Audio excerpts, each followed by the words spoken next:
everyone. Welcome to another episode of the Striving for Rubies podcast. I apologize for the mic quality. I am kind of working on getting a better setup. But for now, we're just going to use what we have. So today's episode, we're talking about anxiety and depression or mental health. We went over this in the Bible study that we did on Monday. But this is the podcast episode that I've been wanting to get out. I had the file and something happened. I couldn't get it transferred. Anyway, we're just going to re-record it because I feel like this is a very, very important topic.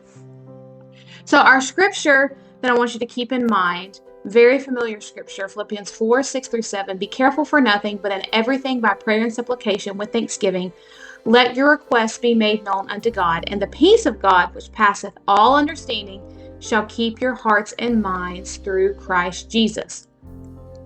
So we know by this verse, we don't need to worry about anything. Okay, we don't need to be anxious about it, because but in everything, by prayer and supplication, so by prayer and asking the Lord with thanksgiving, with thankfulness, we need to ask the Lord what's on our heart and not worry about it, okay? And then when we ask Him, the peace of God, which we cannot understand, we cannot even accurately describe, it'll keep our hearts and our minds through the Lord. And I can tell you for a fact, especially since January, that was a turning point in my life where I started having some anxiety attacks and things.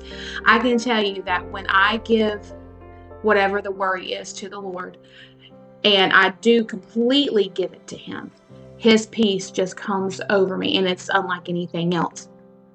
So, mental health. That's what we're talking about today. Mental health, to me, is a very taboo topic, so to speak, in Christian circles. It is very broadly talked about in the secular world, but I feel like a lot of the times the mental health that they talk about, oh, I broke a fingernail, or someone said something I didn't like, and so now I'm having a mental health crisis. No, we're not talking about that. Mental health meaning can have some serious issues and can wreak havoc on your life. But especially in the Christian world, and maybe I'm wrong, but I feel like in Christian circles, no one really wants to talk about it or admit that mental health exists and that it's important. And so, like I said, I'm not talking about you being upset because your parents won't let you go to a party or someone corrected your behavior. I'm talking about the feelings of worthlessness or constant fear. Depression and anxiety affect even those who seem to be the strongest. And y'all, it's not about how strong or how weak you are. It is a tool of the devil. Mental health, anxiety, depression, what have you, is a tool of the devil to break people down and cause them harm. Contrary to what some may think, the devil hates you. And he does know who you are, especially if the Lord has His hand on you. I told one of the young ladies in the Bible study on Monday that we were talking about mental health, and I was sharing some of the things that I had struggled with and everything. And I told her that because I'm talking about it, and the way I was talking, I'm very passionate about it. And the way I was talking about it, I was like, I promise you, I'm going to struggle this week. The devil's going to come after me. And I kid you not, just last night, I was really struggling. Even sitting here now, I don't even remember what started it. But I could feel my mind going down a spiral. I did all the things, and we'll talk about that in a minute. I did all the things to kind of get my mind reset. Of course, asking the Lord, you're going to have to help me. And He did. And He does. But I knew I was going to have to fight that. But the devil, he will do whatever he can to get you disconnected from the Lord. And sometimes that if he can't get you physically, he's going to, more than often, he's going to go after you spiritually. And mental health is a big way, because our mind plays a bigger role than we could ever think. So what exactly is anxiety? Anxiety is an unpleasant feeling of worry, nervousness, or unease, often about something that might happen in the future. So, it could be a natural response to stress, but for some, it is a part of their daily life, and it interferes with their daily life. Anxiety can feel like a combination of psychological and physical symptoms. So what does that mean? While the majority of anxiety is in your mind, okay, it is completely mental, all right? It can translate to physical symptoms, and if you don't get stress and anxiety and things like that under control, it can cause heart problems. It can cause physical issues, okay? So psychologically, with anxiety, psychologically, you may have, restlessness, difficulty concentrating, obsessive thoughts, or just a general sense of dread or fear. And I have discovered that I have a really hard time when anxiety is plaguing my mind. I have a really hard time differentiating between the Lord warning me and that general sense of dread or fear. And that is where the anxiety is coming into play, because God does give you warnings about things. He's given me warnings about things, and He's spoken to me, give me very clear things that I am to do. And I did see something one point, and I really liked it. The devil will tell you something over and over and over. God usually tells you once. Like, it's not a constant, and God is not the author of confusion. So you're not going to be confused about what God tells you. But when the devil comes after you, it's going to wreck your mind. Okay. Physically, with anxiety, you may feel, sweating, increased heart rate, shortness of breath, even nausea. Everybody's attacks are different. Some may be similar, but it affects everybody differently. Do Christians battle anxiety? Well, considering I've just told you that I do, and I am a Christian, yes, absolutely, Christians battle anxiety. And again, it's a tool of the devil. He can't get to our heart because we are saved. He can't get our soul, we're saved, but he can go after our mind.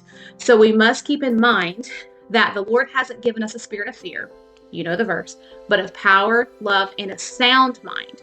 So when that anxiety pops up, you can rest assured to know that it isn't from the Lord. However, He can help us overcome it. And I know that that's easier said than done. When we can overcome it, yes, we can, but it's not always as easy as snapping a finger. It's not. And it takes a lot of work, and you have to put your trust and your faith in the Lord. You have to, or it will eat you alive. So why do we battle anxiety and depression? Why do we battle these mental health issues? John 10:10 says, "The thief cometh not but for to steal, and to kill, and to destroy. I am come that they might have life, and then that they might have it more abundantly." And 1 Peter 5:8 says, "Be sober, be vigilant, because your adversary the devil, as a roaring lion, walketh about, seeking whom he may devour." I've already told you about this. Why do we battle anxiety? The devil is going to get you in any way that he can. He's going to get you as far away from the Lord as he can. He's going to do everything he can to fight you. Like I said, if you're saved, he cannot get your soul, but he can go after your mind. So you need to be sober. You don't need to be careless about it. You need to be diligent in managing it the best way that you can. And that's going to be through the Lord. Okay, that's going to be your main thing. We're going to talk about other ways to make actual things, tangible things to help manage anxiety and things like that. But the ultimate healer and the ultimate remedy is the Lord. So what does an attack feel like? It varies for different people. For me, sometimes, like we had an instance back in February, we had gone to a youth meeting, and this was, maybe barely a month after our son had passed away and my grandmother had passed away. And so we were just, trying to move on about life. I wasn't completely healed from birth, but we were just trying to get back to some normalcy. Mark was still very new to preaching, and we needed to just go be a part of some church services. And so we went to this youth meeting, and I didn't know this at the time, but a young lady was going to be there with a baby that was born a couple weeks before our son was scheduled to be born, and our son was born. And so that baby was the same age as our son would have been.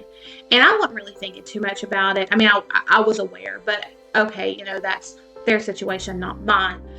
But y'all, I kid you not, it was like, I was trying not to pay attention. I really wasn't. But there was one moment where I saw the baby safe, and all of a sudden, my chest started hurting. I got dizzy. My heart rate sped up. I was so sick to my stomach, and I really didn't understand what in the world was going on. Thankfully, the service ended not too long after that. I thought, I was about to have a heart attack. I thought something was seriously wrong. And I asked my husband when we got in the car, I was like, what in the world was that? He's like, well, Rachel, that was broken heart syndrome. I was like, huh? And then I started thinking, yes, but it also coincided with a panic attack. And from that point on is when I started having increasing panic attacks. And I do believe that's when the devil realized, or he already knew, but he saw I was weak, and that's where he started attacking me. And I've been battling it since then. Like I said, the last few months have been a lot better. The Lord has really helped me overcome this. There was one night where I thought I was battling postpartum preeclampsia, and I ended up going by way of an ambulance to the emergency room because I thought I was about to have a heart attack and die. And it was a panic attack. And as I've begun to talk about it, especially with my medical professionals, which I highly recommend, anything that I say is just my experience, my opinions. Always consult a medical professional regarding physical and mental health. But I was talking to some medical professionals, and they were saying yes, they had similar symptoms with different things, or they had seen different patients and gave me their stories to kind of, this happens. I was like, oh, so that's what it was. It was purely an anxiety attack. It affects everybody differently. So what plagues me and what bothers me might not bother you. The way I feel is not the way you're going to feel. But it is, once you notice a pattern, you can see when those attacks are about to start, and you know it's a panic attack and it's not something more serious. But you do need to be careful, because the more you let that anxiety control you, then it can progress into some more serious physical issues. It's embarrassing sometimes. It really is, when all of a sudden you're sick to your stomach, or you're sitting there checking your pulse every 5 seconds because you're afraid your heart's about to beat out of your chest, you're about to die. Like that, it's embarrassing, and I don't like it. I know my husband, he is so tired of it, because he's like, Rachel, it's a panic attack. And so it becomes to a point, especially for and you know this, if you experience it, your loved ones don't know when you're telling the truth and when it's just panic and anxiety. It's hard, and it is embarrassing, because you don't mean to be that way. I'm sitting here telling you, knowing where I'm standing, you don't mean to be that way. You're not trying to be that way. It just is what it is. So leading to my next point, should you take anxiety medication?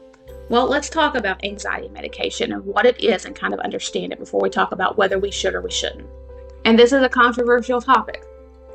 So everything that I'm talking about today is probably very controversial, but if you know me, you know that I don't like to shy away from the topics that are important, because I want you young ladies to be as informed as you can be and learn from my experiences. So maybe it'll help you avoid something or help you manage something. So should you take anxiety medication? Anxiety medication, particularly things like Xanax, Valium, and Ativan, they face several controversies. This is what I looked up. So this is a Google search. This isn't my personal opinion. This is what I pulled up on Google. So Google says that some of the controversies regarding anxiety medication: risk of abuse, addiction, and withdrawal. These medications, while effective in providing short-term relief, carry a significant risk of dependence and addiction.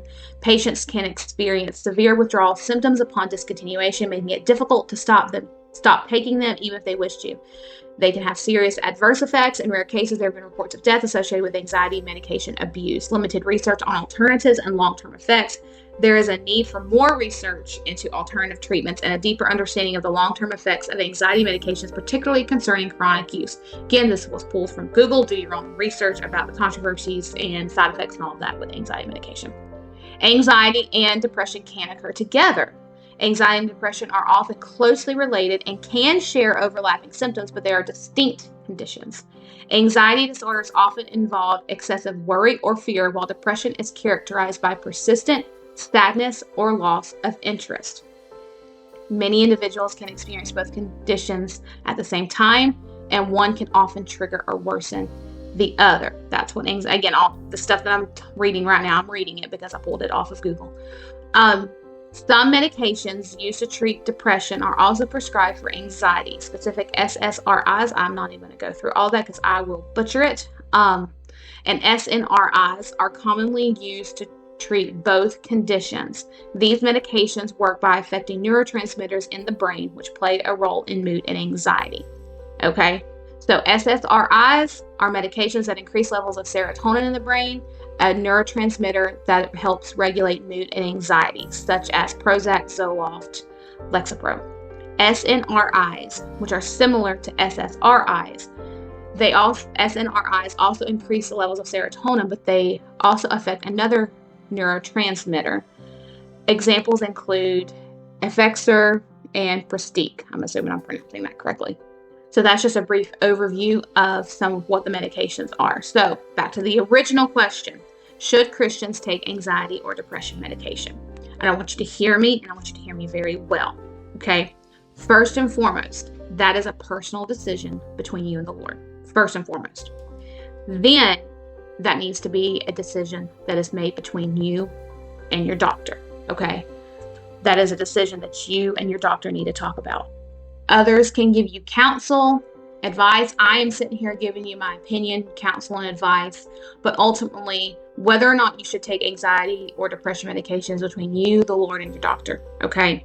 If you're married, your spouse has a weigh-in there, but other than that, it does not need to go further than that, all right? That is between you, your doctor, the Lord, and if you're married, your spouse. If you're under your parents' roof, your parents do have a little bit of a weigh in there as well. But ultimately, your doctor needs to have a weigh in on that, and then you need to be in prayer about that, whether or not you should. I'm not going to tell you whether you should or shouldn't. That is a personal decision. Some people greatly benefit from them. But in my opinion, because of the limited research regarding long-term effects, it would be very prudent to stay in close contact with your doctor and make sure that the medication, if you take it, is benefiting you rather than harming and altering your mind. I have 2 individuals that are in my mind right now, and they have been on anxiety, depression medication. I don't know which one they're on, maybe a combination, for a very long time. One, I was told at one point, was on like the highest dose of whatever they could have. And I'm telling you, it has changed who they are. I was not around them the entirety of their lives or anything, or like before they started taking medication, but from some people that were around them before and then after, it completely has changed who they are. Now, I understand their core being might still be the same, but their mind is, to me, is just, and maybe this is just who they are, but I feel like the medication has severely hindered their mental ability to cope. And so they lean on that medication to cope with real world things. Again, we're going to get into some things that can help you manage the anxiety, because I understand. Believe me, I understand having issues coping with things. But you need to be, in my opinion, you just need to make sure that medication is benefiting you rather than harming you and altering your mind, because you don't want to alter your mind so much to the point where you're not you anymore. Okay? What does the Bible say about anxiety? We already read Philippians 4:6-7. What about 1 Peter 5:7? Casting all your care upon him, for he careth for you. Hebrews 13:6, so that we may boldly say, the Lord is my helper, and I will not fear what man shall do unto me. Psalm 34:14, depart from evil and do good, seek peace and pursue it. Matthew 6:34, take therefore no thought for the morrow shall take thought for the things of itself. Sufficient unto the day is the evil thereof. And this is a verse that has really, really helped me, especially since January. Psalm 27:1, the Lord is my light, my salvation. Whom shall I fear? The Lord is the strength of my life. Of whom shall I be afraid? So those are some good verses just to think about. We need to go to the Lord. We've got to go to Him. We've got to go to Him about everything. And so that will really help. Going to Him when you're in those mental crisis moments will really help you. What does the Bible say about depression? 1 Peter 5:10. But the God of all grace, who hath called us unto his eternal glory by Christ Jesus, after that ye have suffered a while, make you perfect, establish, strengthen, settle you. Isaiah 41:10. Fear thou not, for I am with thee. Be not dismayed, for I am thy God. I will strengthen thee. Yea, I will help thee. Yea, I will uphold thee with the right hand of my righteousness. Matthew 11:28. Come unto me, all ye that labor and are heavy laden, and I will give you rest. Psalm 34:17-18. The righteous cry, and the Lord heareth and delivereth them out of all their troubles. The Lord is nigh unto them that have a broken heart, and saveth such as be of a contrite spirit. Psalm 9:9. The Lord also be a refuge for the oppressed, a refuge in times of trouble. Proverbs 12:25. Heaviness in the heart of a man maketh it stoop, but a good word maketh it glad. Psalm 23:4. Yea, though I walk through the valley of the shadow of death, I will fear no evil, for thou art with me. Thy rod and thy staff, they comfort me. Great scriptures to help you when you're in the depression. You notice none of these are harsh. Okay? Even the ones talking about anxiety, none of it's harsh. None of it is condemning you necessarily for those feelings, but it's telling you what to do. Isaiah 41:10. Fear thou not, for I'm with thee. That's a command. Just don't fear. I know that seems like it's easier said than done, and it is. But there's no need for us to fear because the Lord is with us, especially if we're saved. If you're not saved, taking care of that would be my first step, okay? Because if you don't have the Lord with you, you're not going to be able to have his peace, okay? If you're not saved, you will not have his peace that surpasses all understanding. You're not going to, okay? So if you're not saved, get that taken care of first. And then these scriptures you can soak these scriptures into your heart and they will help you. Man, they will help you, okay? So how can we overcome these struggles? How can we overcome these mental health issues, all right? And I've already told you several times, it's the Lord. That's the only way we can overcome this. But the Lord has also given each of us many tools to combat anxiety and depression, scripture being primary. There are also herbal supplements that can help support feelings of anxiety and depression. I've used some of them. Finding purpose, I believe, is also incredibly important to pulling yourself out of a dark place. Trusting the Lord is vital. It is vital. If you're not trusting him, if you're not leaning on him, none of the other things that you do are going to help. And you will have to take prescription medication and stay on it. Because if you're not trusting him, nothing else is going to help. Okay? Really help. Prescription medication. Let me put it this way. I have done everything that I can to stay off prescription medication for these anxiety issues. And it got bad. It got bad. Really, really bad. And my husband was like, Rachel, you either need to get it together or you're going to have to go on medication. Because he's like, I can't deal with this. And he wasn't saying that in a harsh way, but I was not the person that I was, which trauma, life happens. But I was not the person that I was. And I was not being the wife and the mother that I needed to be. And so he's like, you got to get it together or you got to get on something. And so with the Lord's help, I've worked and I'm still working. It is a day-by-day thing. Sometimes it's a minute-by-minute thing to get a hold of it and trust the Lord to help me get past it. There are times where a song comes into my mind. And maybe I've talked about this before, but a song comes into my mind. And right now, death is a very real fear for me. Not for me, because I know where I'm going, but for leaving my family. And I don't want my daughter to grow up without me. I know I couldn't control that if something were to happen. But it scares me sometimes. And so when songs about heaven start playing, I don't want to listen to them. And I know this sounds horrible, and I'm being very vulnerable with you, and I know you may think badly of me for sharing this, but I'm trying to help you because maybe you feel some of the same things. Somebody feels the same things. And so there are times where I'm like, Lord, you just got to take this song out of my mind, whether it be a song about heaven or it might be a song about loved ones that have gone on, things like that.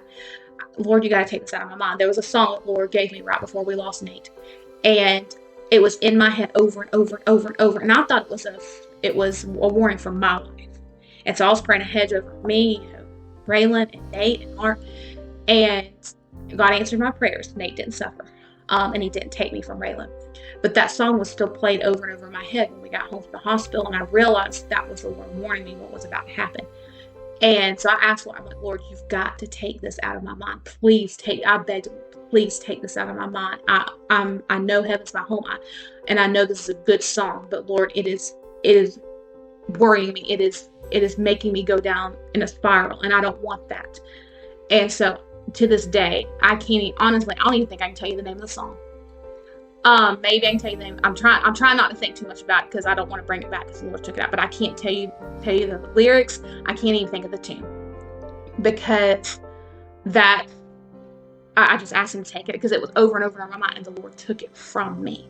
So that's why trusting the Lord and leaning on him is the most important part. I'm not saying medication can't help you, supplements can't help you, essential oils can't help you, warheads can't help you. They can. But all of those things are going to mean absolutely nothing if you're not trusting him. So all of that to the other part of how can we overcome these struggles? Back to prescription medication. It can be a source of support. Although in my personal opinion, I've already said it and I'll say it again and again and again. I personally would be very careful about becoming dependent. It's great if you need it for short-term use. If you have to use it for a few years, if you have to use it for the rest of your life, I'm not going to sit here and say, oh, you're against, no, do what you got to do. But like I said, I know people who've done so and they're no longer the person that they used to be. I'm not a medical professional, so always consult with a physician about the use of any supplements or prescription medication. But just use some common sense. Just use common sense and trust the Lord. Okay? because we've already talked about the thief cometh not but for to steal and to kill and to destroy. And so that's what, if the devil can get you hooked on medication, if the devil can get you so burdened down by anxiety and depression, that he has done his job. All right. But remember, 2 Timothy 1:7, for God hath not given us the spirit of fear, but of power and of love and a sound mind. And I've got that verse up in my house. We're trying to get stuff together so we can move at some point, but that verse is still up. Out of all the wall decor that is gone, that verse is still up, because I need to remember when that spirit of fear comes over me, that's not from the Lord. He has given us a spirit of power and of love and a sound mind. Most of the time I'm in my right mind. But when that anxiety starts plaguing me, I become irrational. And you can ask my husband, I become irrational. And the things that I'm saying, there was one day in the last few months, he's like, Rachel, you're absolutely insane. And the next day after I got some rest, and I'm like, oh, yeah, I was a little off my rocker there. But in that moment, I'm telling you, if you've experienced it, in that moment, you don't feel like you're crazy. You feel like everything you're saying is logical, and this is going to happen. You are convinced of that. And that's what anxiety can do.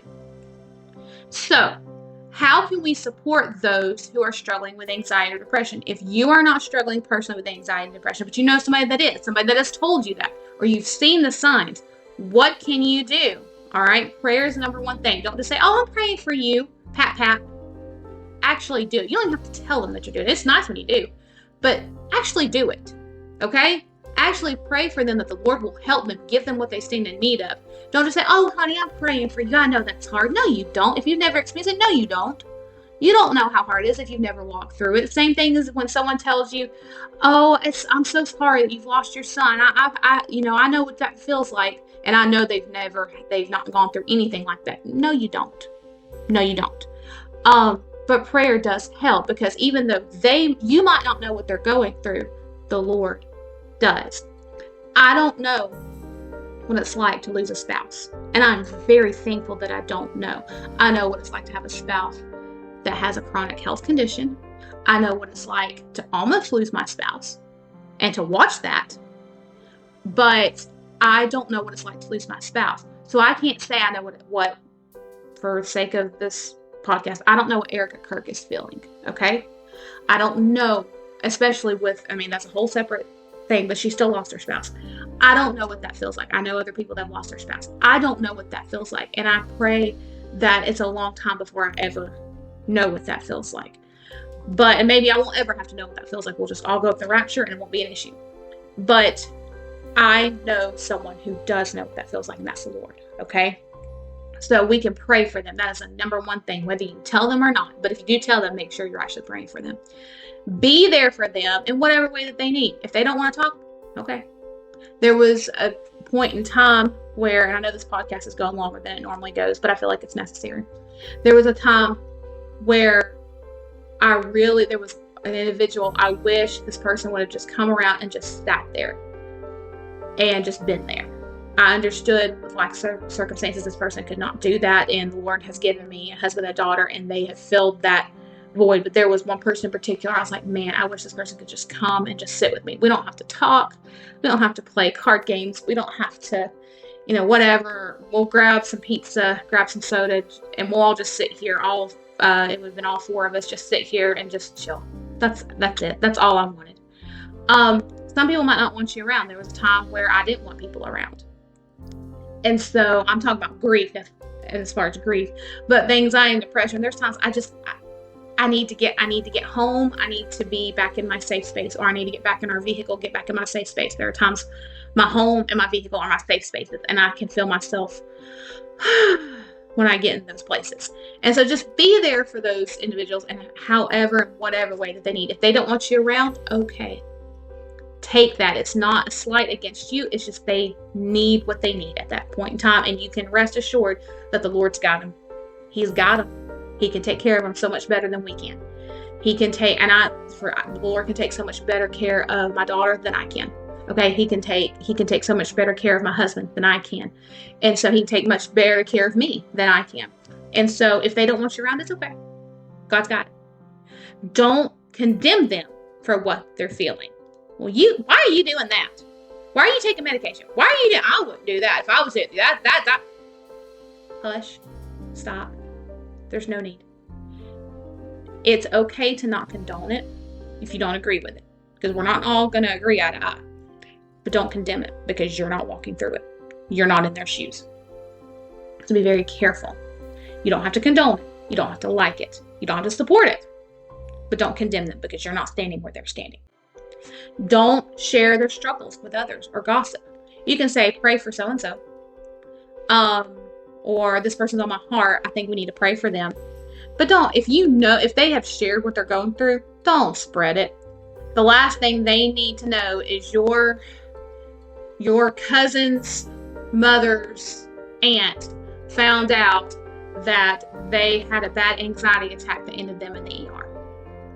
Now I'm putting this publicly. I'm using myself as an example, but they don't need to know that person knows that. And so the next person, if they run across that person, I heard you went to the ER for a panic attack. Oh, honey, I'm so sorry for you. Do you know how bad that would make them feel? How embarrassing that is? Or we have people I know that will call specific people in my family. They never really call otherwise, but it's just to figure out what's going on with Rachel. I'm using myself as an example. And do I know for sure this is what they're doing? They've not come out and told me, yes, I called this person in your family so I can be nosy and figure out what's going on with y'all. No, but it's pretty obvious. Like after we lost our son, calling to figure out how are they, instead of just calling us or texting saying, I hope y'all are doing okay. This person actually made things extremely complicated. But anyway, like just don't share their struggles with others in that gossip. Pray for them. You can say pray for them. Just they're having a hard time. We're all having a hard time in one way or another. So that's not gossip. But just pray for them. Okay. And then this is one of the biggest things. Are you listening? Like if you've turned me off, you're listening to me, however you're listening to me, pay attention to what right here with supporting those who are struggling with anxiety or depression. Listen to this last little tidbit of advice, okay? Last little bit, okay? You ready? Don't offer advice if you aren't asked or haven't walked a mile in their shoes. I asked somebody recently for advice. I didn't completely agree with what they said, but I did ask. And so, okay, fine, I asked. But if I'm not asking, don't tell me. Same thing for me. If someone doesn't, I'm bad about giving unsolicited advice because I want to help so bad. And that is the majority of people. They're trying to help. And we get that. I understand that. But if you're not asked or you have not been where they are, be very, very careful about offering counsel. And your best bet is just don't offer any advice at all because you don't know. You don't know. If you know an Instagram account or TikTok account or Facebook account of someone that does talk about those issues, mental health issues, share that because that person can help them better than you can. But just don't offer advice if you don't know what you're talking about. Just don't. That's a good rule of thumb for anything.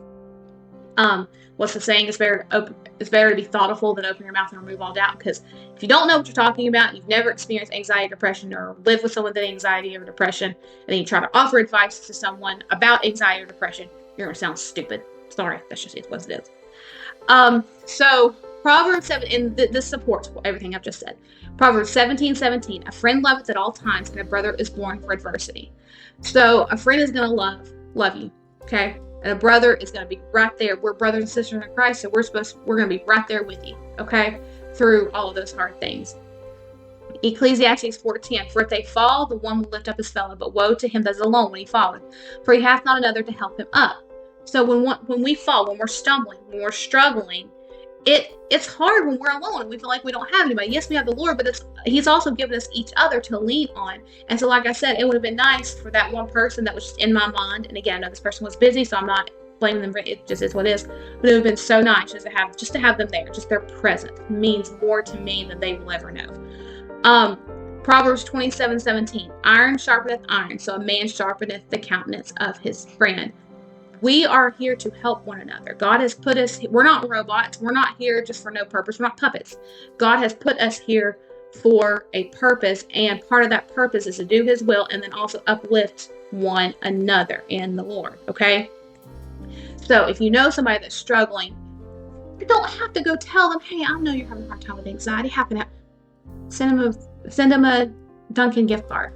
I wouldn't recommend Starbucks, but send them a Dunkin' gift card, or send them an Amazon gift card, or Bring them a meal. Say, hey, no obligation. I went and got you something. I'm going to leave it on your doorstep. That kind of thing. Just be there for them. And if they don't like it, you don't ever have to know. If they throw it away, you don't ever have to know. But it's that gesture of kindness. If you're struggling with anxiety and depression, let me try to wrap this up here. Like I said, I've gone longer than I meant to.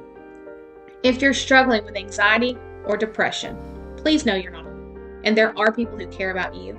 And there are resources to help you if you're in a place where you just feel like giving up.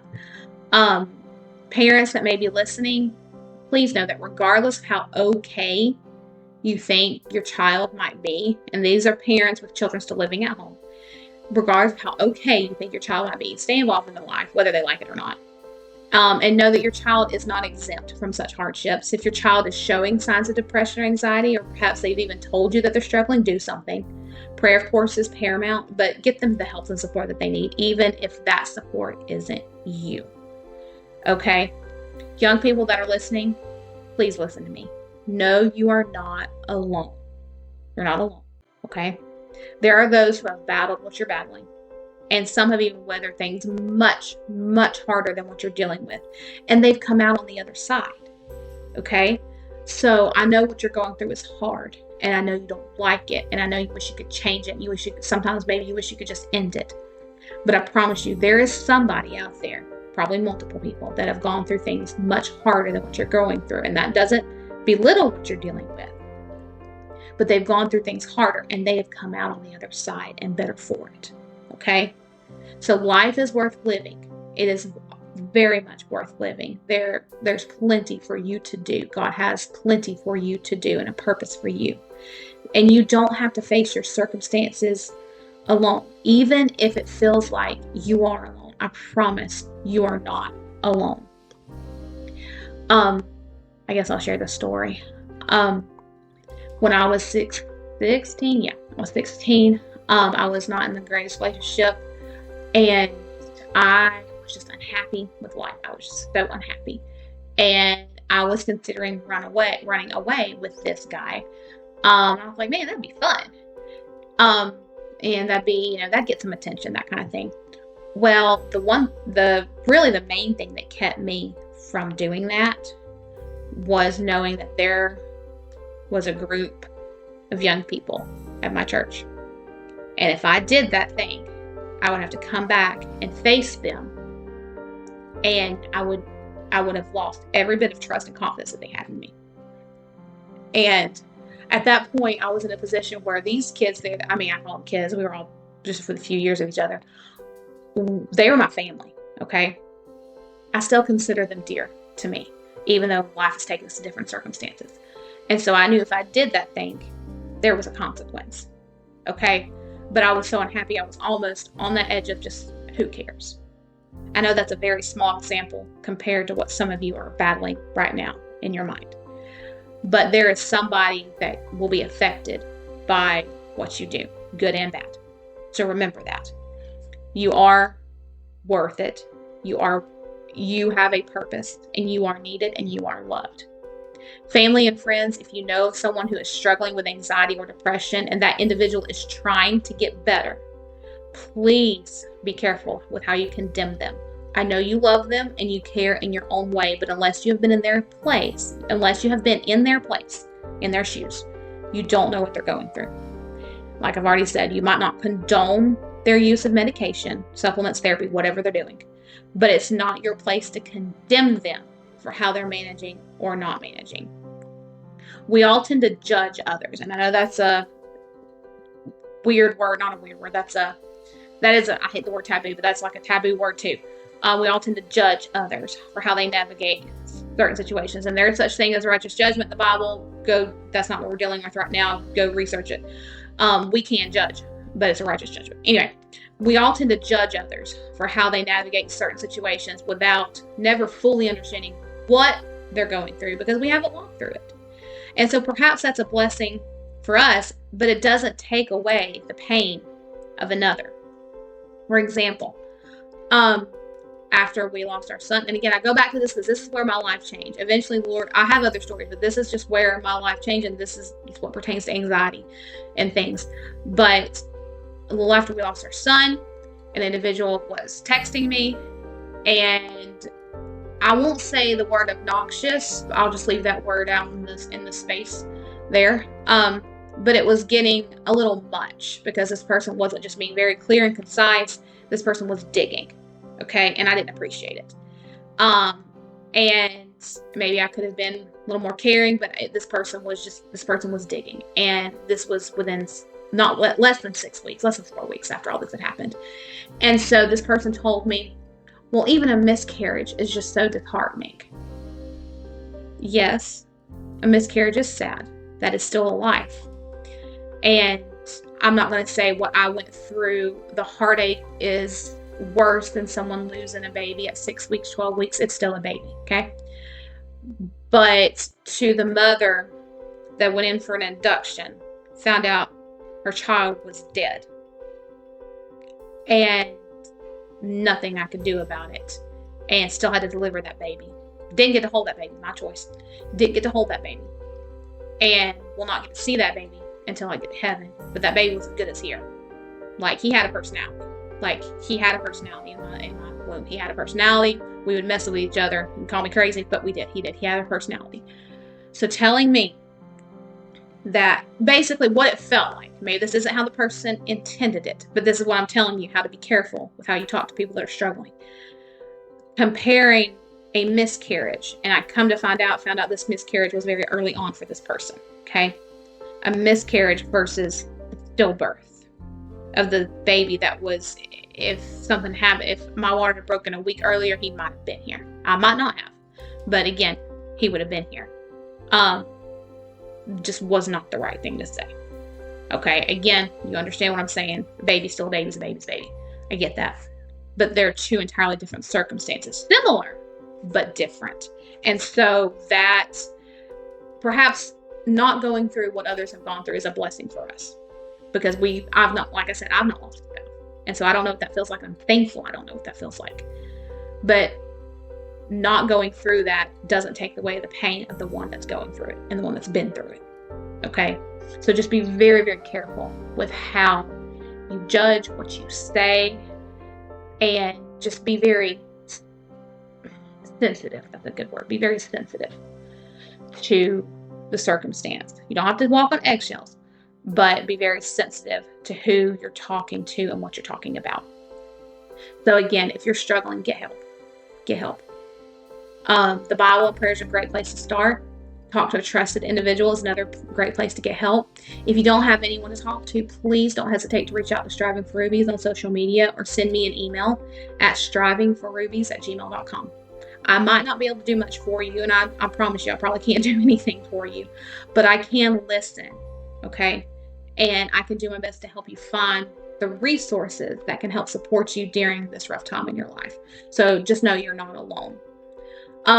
Again, that's probably the longest podcast episode I've done, but I do feel like it's important. I have a plan in mind for future episodes and what I would like to start doing. And so with the Lord's help, we'll see what happens with that. Follow Striving for Rubies on social media. Striving for Rubies. I'm on Facebook. I'm on Instagram, on YouTube. Don't post as much on YouTube. I need to get better about that. I am on TikTok, although I don't think it's been a long time since I've done anything on TikTok. So just follow us on social media. The conference is coming up October 25th. If you don't know anything about that, go on Facebook. You can see the event page that comes off of our main page. And if you'd like to come to that, we would love to have you. I ask that everybody register by October 20th so we can get a good head count for food and giveaways. It's just a great day of encouragement. Lord willing, Katie Irvin will be speaking. And then we'll have a bunch of different, hopefully several different groups singing. We have the Rogers family that is scheduled to be with us that day. And then I'm hoping we'll have some others in the crowd that will be singing for us as well. As always, any of my books are available to purchase. I haven't really worked on anything much this year. I did publish a curriculum, a lesson book, curriculum, however you want to use it, when parents get on your nerves. So, people, if your parents are getting on your nerves, go grab this study. It's great for just a Bible study group or Sunday school or something like that.